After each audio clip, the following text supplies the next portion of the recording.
Two men are walking down the street when suddenly they're confronted by a mugger who threatens them with a knife. "Give me your wallet, cell phone, whatever you have," he demands. But one of the two men says, "No way, buddy, that stuff is mine."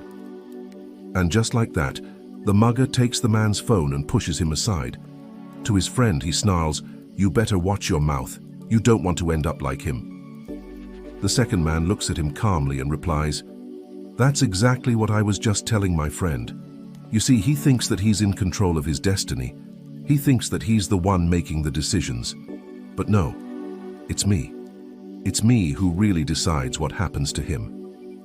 Before the mugger can respond, the second man turns around and continues walking. The first man watches them go with a look of disbelief on his face. What do you think?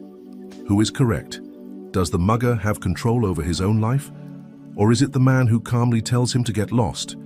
In other words, who is truly in control of your destiny? Welcome to Life School, where we break down and analyze the biggest issues in life from a Christian perspective, so you can grow in your walk with Christ. Today, we're looking at an episode titled, Who is in Control?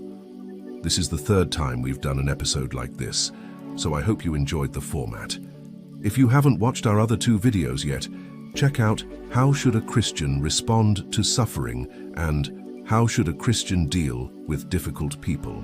As always, we'll be looking at this topic through the lens of two different schools of thought. First, we'll explore the popular philosophy of Stoicism and its answer to our question.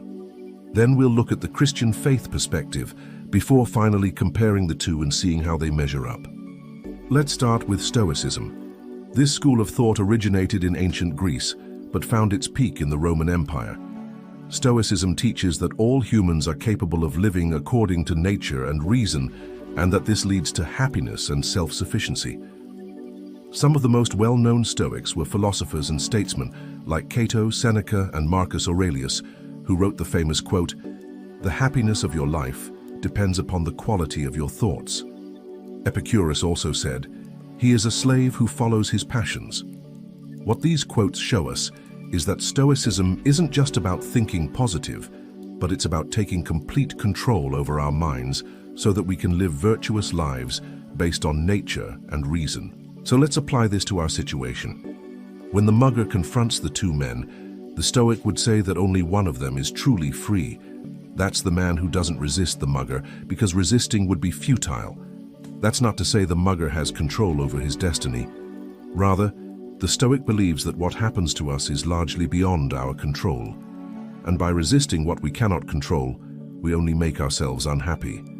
The only thing we can control is our reaction to events.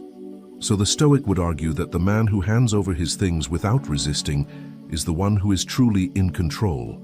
That's because he is focusing on the one thing he can control, his reaction, instead of what he can't control, the mugger's actions. The Stoic sees this kind of acceptance as the key to living a good and happy life. By accepting the things we cannot change, we free ourselves from anxiety and fear and can focus on what truly matters, living a virtuous life in accordance with nature and reason. Now, this is a great mindset to have, right? Well, there are a few issues.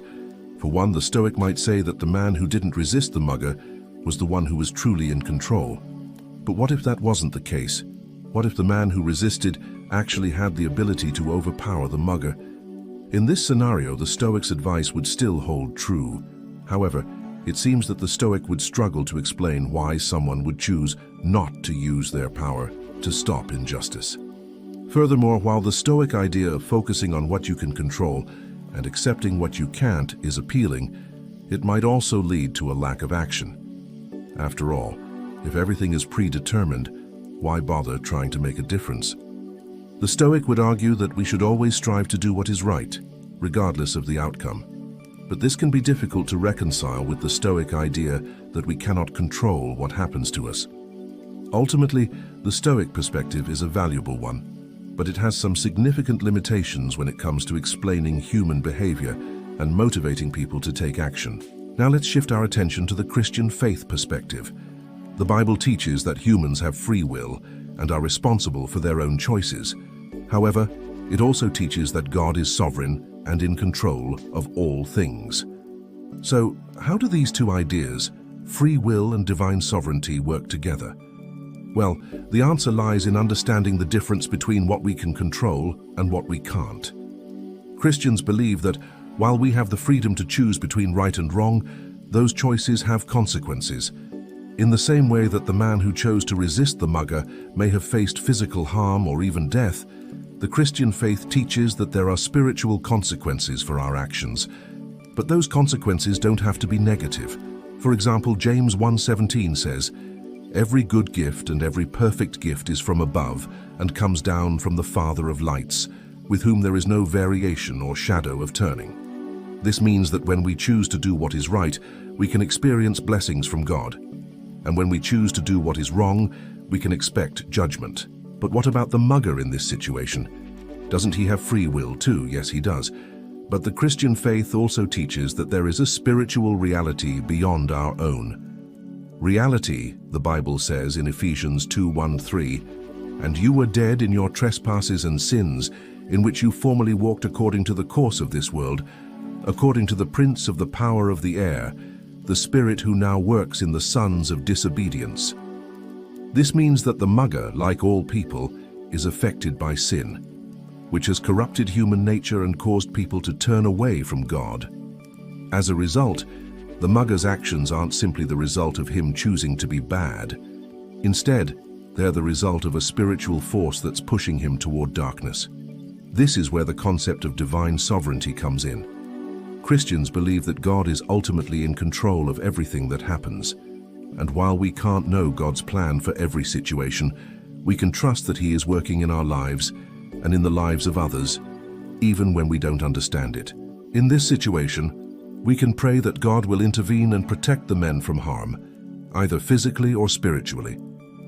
But ultimately, we have to recognize that God won't always answer our prayers the way we want Him to. Sometimes He might allow bad things to happen because He knows that they will ultimately serve His purposes. Okay, now that we've looked at both perspectives, let's compare and contrast the two. Both Stoicism and Christianity teach that we should accept the things we cannot change. However, they differ in their understanding of what we can and can't change. Stoicism teaches that we can't change what happens to us, only our reaction to it, while Christianity teaches that we can't change the spiritual reality that affects us, only our response to it. Additionally, both philosophies emphasize the importance of doing what is right. However, they differ in their understanding of what is right. Stoicism teaches that we should always do what is right according to nature and reason, while Christianity teaches that we should do what is right according to God's will. So what does this mean for us? We can learn from Stoicism the importance of accepting what we cannot control and finding peace in the midst of suffering.